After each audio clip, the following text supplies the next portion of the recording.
Alright, lesson 36. This is going to be using parallel and perpendicular lines. This should be just kind of a review over what we do. Remember, parallel means they have the same slope. So parallel means same slope.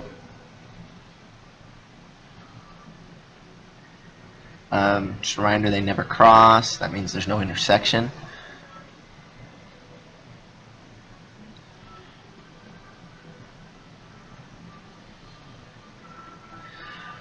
They also have no solution. So when you look at these lines, they have no solution.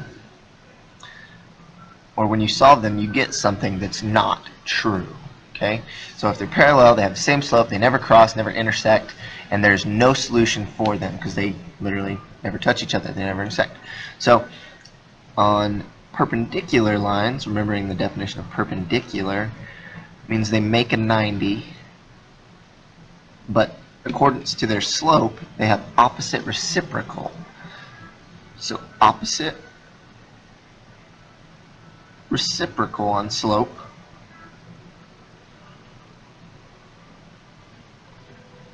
on the slope.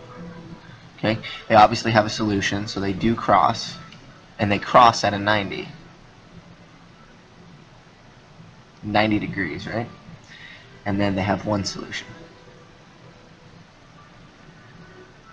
Okay, that means this one is inconsistent, this one is consistent. Okay, so let's just jump right into the examples and get this over. Okay, on example 1, we want to remember that slope is simply the difference in y's over the difference in x's. This formula is something that you probably have ingrained in the back of your head by now. So they call these line 1 and line 2. So I'm just going to look at line 1 as the one on the left, and then line 2 as the one on the right. So I'm going to name them line 1 and then line 2, and I'm just going to stack their points. So line 1 has 1 comma 5, 1 comma 5, and negative 1 comma negative 1, negative 1 comma negative 1. And we're going to use this formula over here to find its slope. Now line 2 has 2 comma 4. Very nice they identify these for you. Always won't be the case, so don't get too spoiled. Okay, so I need to find the slope of line 1. So the slope of line 1 will be the difference in y. So I'm going to go 5 minus 1 minus a negative 1. Excuse me. So 5 minus a negative 1. This turns into a plus, right? And then I have x minus x using the same point as my lead. So 1 minus a negative 1 gives me a plus again. So this is working out kind of nicely. I don't even have to do anything hard yet. Do not lose that negative though. If you reverse them, it's a little easier not to lose it. But make sure that we combine negative and a negative, make a positives. Okay. So 5 and 1 make 6. 1 and 1 make 2. Reduce 3. Okay. So the slope of line 1, I'm going to go m sub 1 just for consistency on my subunit, is 3. Okay. So the slope of m sub 1 is 3. Now, I'm going to use my other method just so those of you who like this can use it. I just simply stacked them so that it was easier to subtract them. So 4 minus 1 is 3. 2 minus 1 is 1. Okay. So remember that I just give each one of those a negative or minus sign, and I just subtract them. So if I did it to this one, I would just turn both these to pluses. Okay, now I have 3 and 1. So I have to put my y over my x, which is 3 to 1, and just reduce it down to 3. So this would be my slope 2. So my slope 2 would be also 3. So noticing that the slopes are the same and following our definition of parallel, I know if they have the same slope, they will never cross. Now, I shouldn't have wrote that they will never cross. If their intercepts are the same, they will cross, and they will always cross because they're right on top of each other. So I guess we shouldn't take the never cross. We shouldn't have never cross in here necessarily. This is only if their intercepts are the same. So let's add that into our definition. Only if intercepts are the same.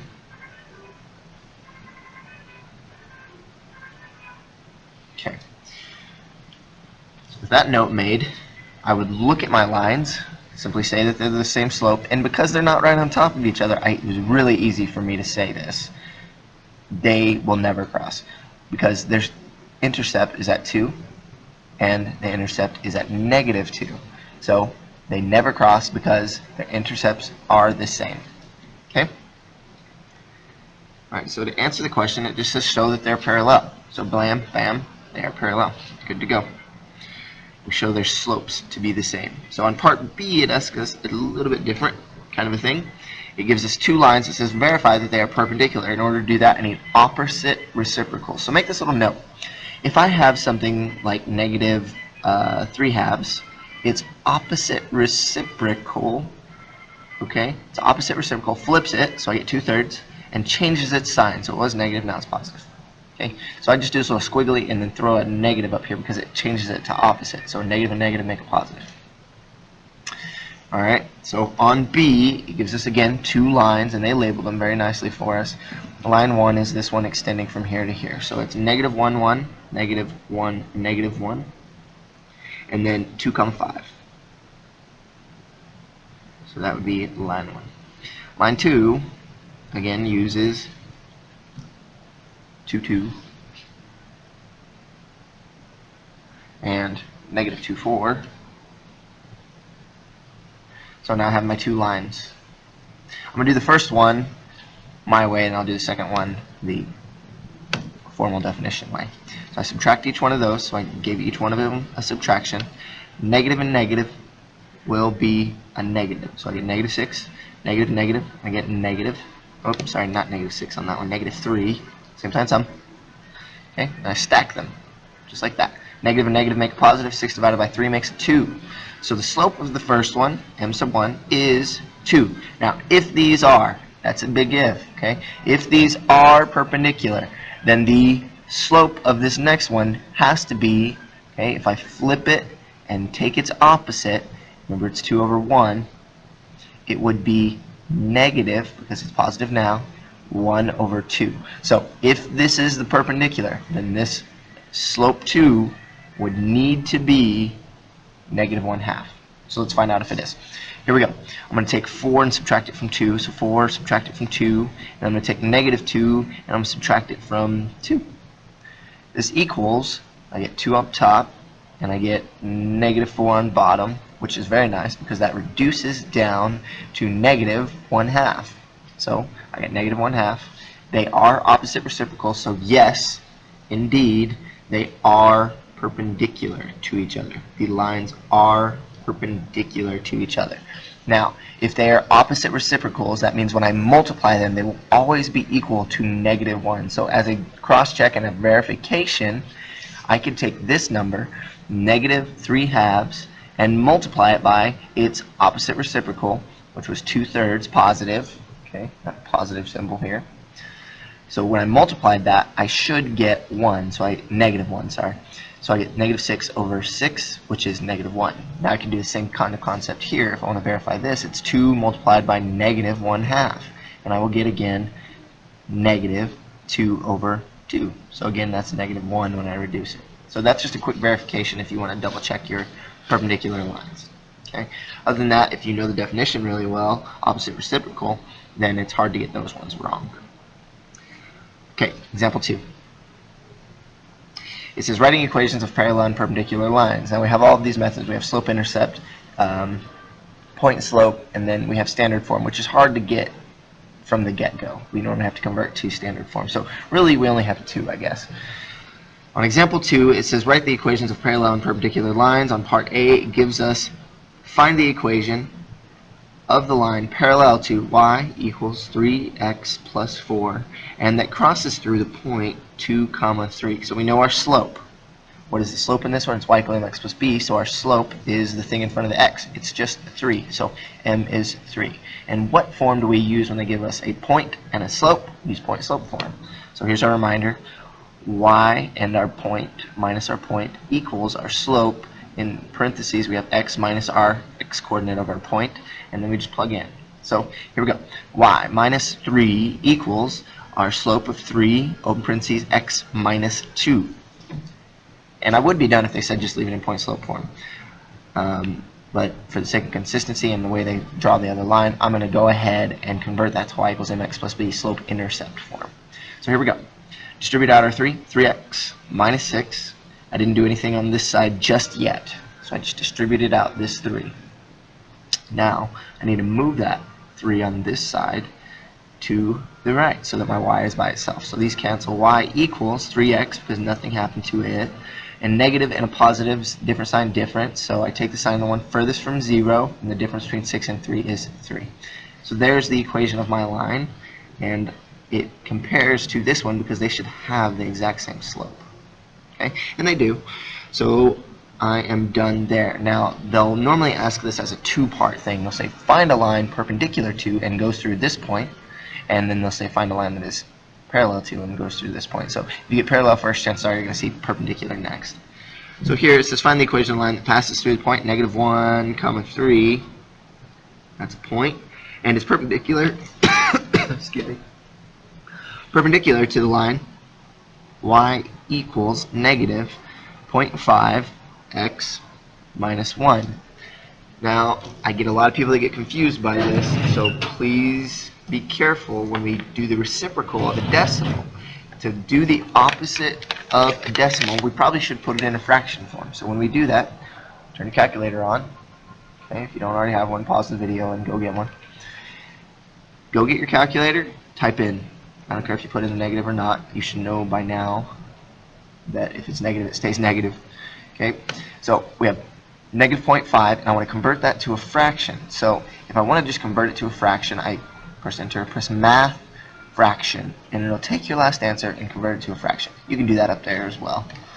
And it'll convert it, -1/2. So if I wanted to rewrite this equation, it would be the same as -1/2 x minus 1. Now this one's fairly obvious, so it's really not that hard to do the reciprocal of -1/2, but when you get these harder numbers, then you might want to use that to do it. Even if you didn't do that, I could take my 0.5, my -0.5, and put it over 1 and then opposite reciprocal it, and it becomes 1 over 0.5, positive, right? And then I would just take that, because that's a fraction, 1 divided by 0.5, and type it in. It gives me the answer there too. So those are my two options. I can use my calculator for both of them. So I can either convert it to a fraction and then just reciprocate that, or I can reciprocate it and then type it in, 1 divided by, and it should give me another answer. Okay? So either way is fine by me. I don't really care which one you do. Just move that over just a little bit so you can see exactly what I did. Alright, there it is. Alright, now that I know what my reciprocal is going to be, it's going to be +2, I can go ahead and start plugging that into point slope form. So here we go. Y minus my y, which is 3, equals my slope of 2, open parentheses, x minus -1, and then I start simplifying. So this is going to turn into a plus, big plus sign. I'm just going to change it right there. Then I distribute out my 2. I get 2x plus 1, and then I just drop down my y minus 3. So I add 3 to both sides. Sorry, I'm running out of room.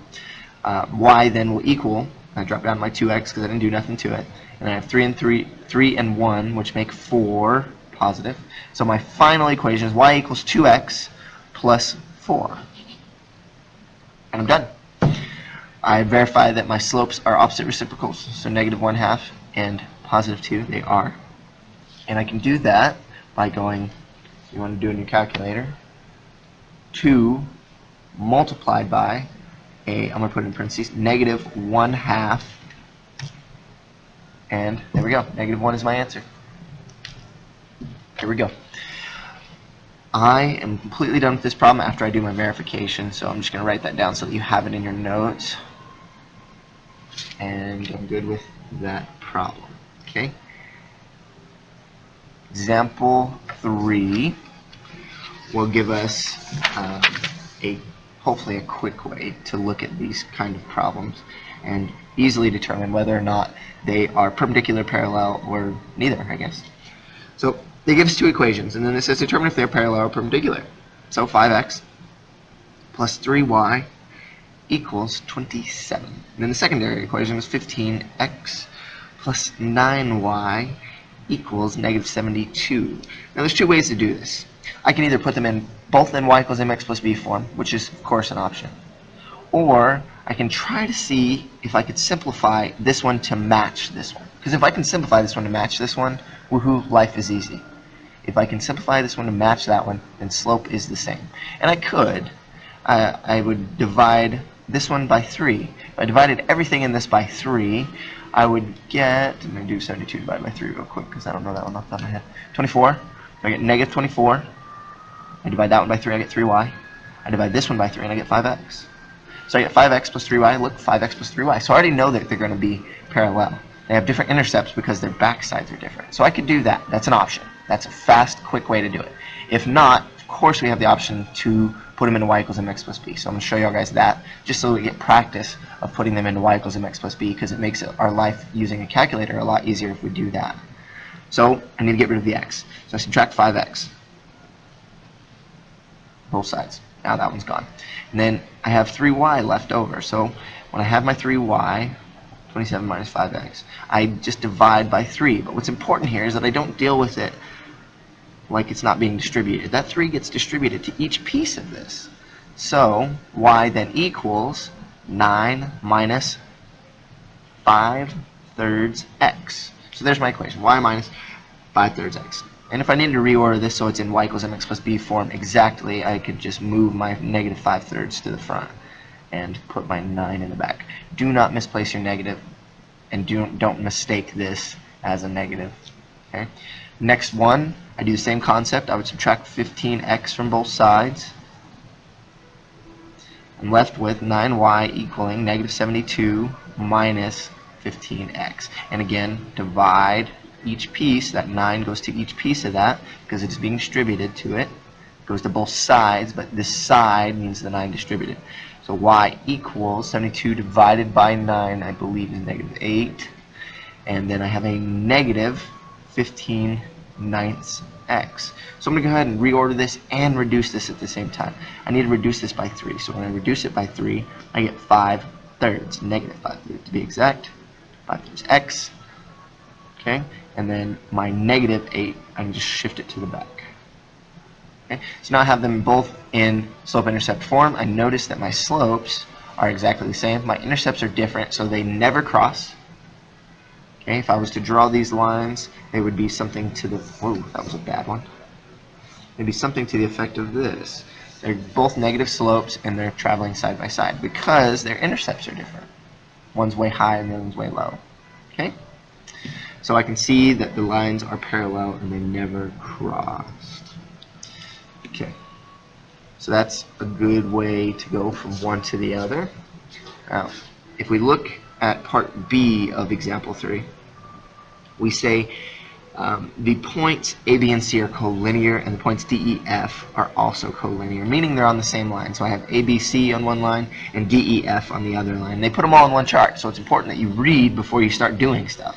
It says compare the equations of the lines to the sets of points. So in order to find slope, I can take these points and use them to find slope. So it's nice because I can write down 2 points. I'm going to try to write down the easiest 2 points to solve for. It looks like A and B are going to be the easiest 2 points. So if they're collinear, they're all on one line. So I only need 2 of them to create the slope. So I'm going to let ABC be line 1. So the measurement of my slope for line 1 is going to be, I'm going to write down my points really quickly. I have 1, 0.5. That's 1 point. And then my point B is 3, 5.5. Okay, so that's A, this is B. Start comparing. 5.5 minus 0.5. I do that so that I keep a positive number. And then 3 minus 2. And then I just need to simplify them. 5.5 minus 0.5 is 5. On bottom I get 1. So the slope of the first one is going to just be 5. Now I need to find the slope of DEF. So I'm going to call this slope 2. Slope 2. And I need to identify a couple of points. So on this one it looks like, well, it doesn't look like there's one horribly easy to solve. So I'm just going to use the first 2 again. So I have 2, 0.7. 2, 0.7. And then 4,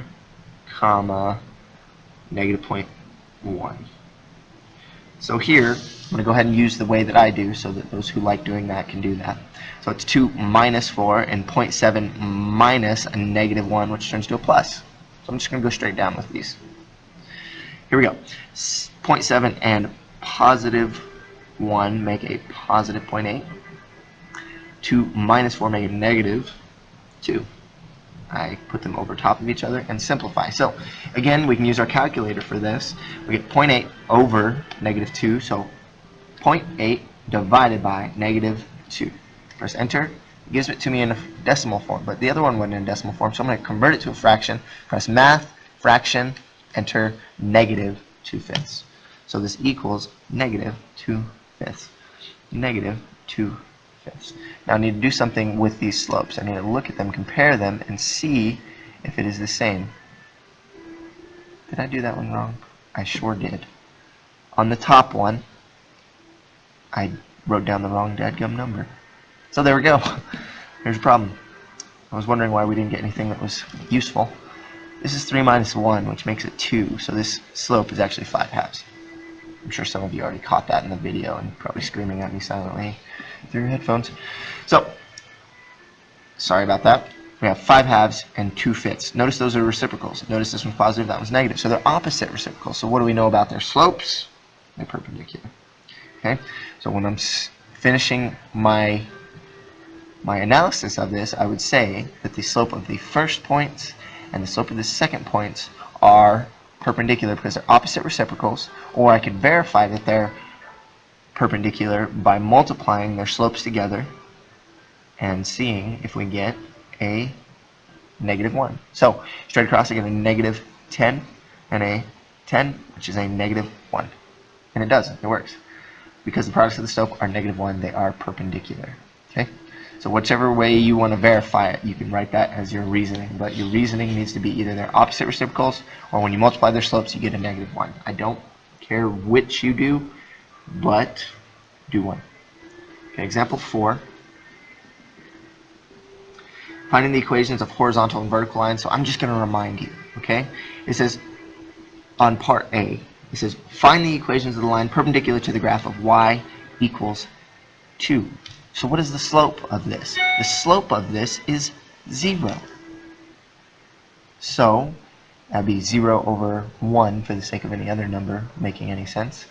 So if I want to find a line perpendicular to this, I need to take opposite reciprocal, right? To find something perpendicular. So this is what you end up with, and it doesn't make any sense. It's negative 1 over 0. Notice that this 0 on the bottom makes this undefined.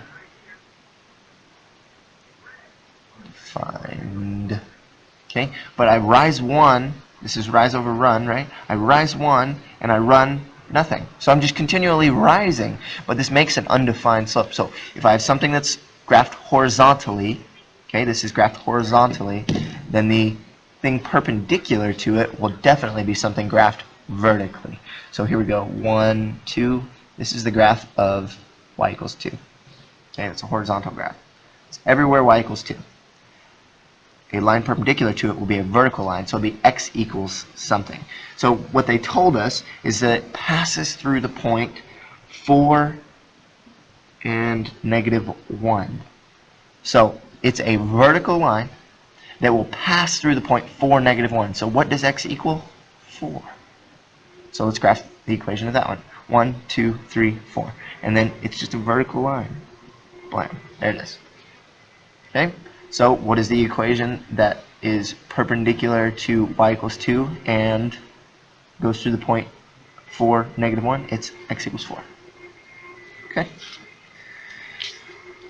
Part B asks us the same kind of thing, but it says what if we start with a vertical line, for example, one that's at x equals 15. Again, reminder, the slope is undefined here, so when I flip it, the slope will be 0. It says that it goes through the point 7, negative 1. Okay, so I already know that I'm going to get a y equals for this one. If I start with a y equals, I'm going to get an x equals. If I start with an x equals something, then I'm going to get a y equals something. Okay, this only works when it's just a single constant on that side. So here we go, x equals 15. So what would be perpendicular to it that goes through the point y equals, what does y equal? -1. And I'm done. Okay, don't work really hard on those. They're way too easy to work really hard on. Okay, I mean you can if you want to, but it might be a waste of your time. Example 5. In right triangles, this could possibly make our life a little bit easier because we now know that slope is opposite reciprocal. So if I want to make a right triangle from something that's graphed on a coordinate grid, I can do that. And all I have to do is know what point it goes through. So creating altitudes now becomes easier, hopefully, or more accurate at the very least. Maybe not necessarily easier, but more accurate. So example 5, it says, use what you have learned about properties of perpendicular lines to prove that triangle ABC is a right triangle. So how do I know it's a right? That means that there is 2 lines in this triangle that are perpendicular. That means there are 2 lines that have opposite reciprocal slopes. So here we go. It says ABC is a right triangle. How am I going to prove that? Well, first, I'm going to look at it and say, which one of these angles could possibly be a right angle? So the old way that we learned in elementary is to stick a corner in there. So it can't be angle B, and it can't be angle C. Let's see if it can be angle A. Looks like it could be angle A. So I'm going to take the points of line AB. So AB, point A is 5, 8, and point B is 0, 3. So I take those points, and I need to find the slope of them. And then I look again at my picture, and AC is the other line that makes this vertex, which is hopefully a right triangle. So that's A and C that go together. So we have 5 and 8, and 10 and 3 as the second set of coordinates. Okay, my parentheses didn't go very good. So let's find the slope of the first line. So the slope of line 1 will be 8 minus 3, and 5 minus 0. So 5 minus 0. And I need to find out if this is going to get opposite reciprocal of this guy. So we get 5 over 5. Well, that's nice. That's just 1. So opposite reciprocal of this should be -1. Because it's 1 over 1. You flip it, it's still 1 over 1. So it should be -1. So let's hope that when I do this one, okay, I did this one the traditional way. I'm doing this one the way I like to do them. 8 minus 3 is 5. 5 minus 10 is -5. So I put them over top. -5 and 5 make a -1. So it is an opposite reciprocal. So is it a right triangle? Yes, because they have opposite reciprocal slopes. Yes, because when I multiply the slope of the first one by the slope of the second one, I get -1. Either way, whichever way you want to verify it is fine by me. That's all you need. Good work.